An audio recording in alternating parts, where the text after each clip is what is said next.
You'd think the hardest work would be the actual making of these pots, the throwing and trimming. But for me, that's the most enjoyable part of the process, is what comes after. The waxing, glazing and firing feels like much more repetitive and monotonous work. The waxing comes first, and this is a relatively quick process. And it's one when working on this scale with this number of pots that tap centering really comes into its own.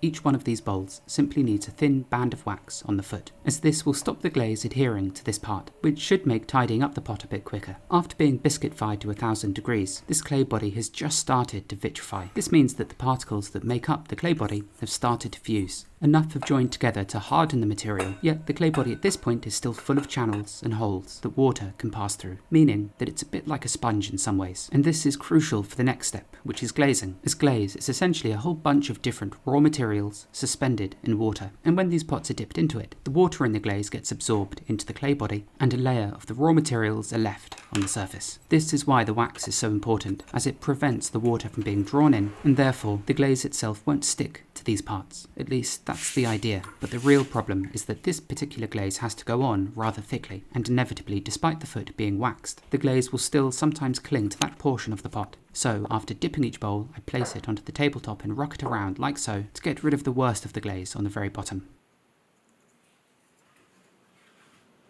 But the glazing still isn't over yet. The next step is to wait a day or so until the glaze is dried out, and at this point I can rub over the tongue marks, the soft glaze turning to powder and filling them. But it's also useful to know that you can't treat every glaze the same, and some tongue marks, no matter how well you rub over them and hide them, will still show once being fired.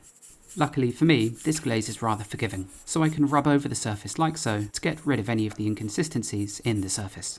It's still always the foot that needs the most attention, and I use a knife to quickly fettle away the glaze to the edge of the wax I brushed on. I also trim the foot intentionally with 3 straight facets. This way I can easily just glide the knife along these portions, sort of like wheels following a track.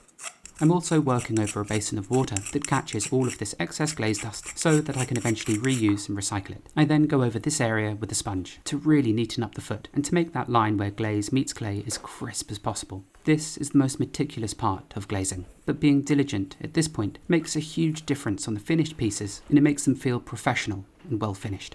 That's one board down, and I have another 12 or so to get through before I can begin firing again.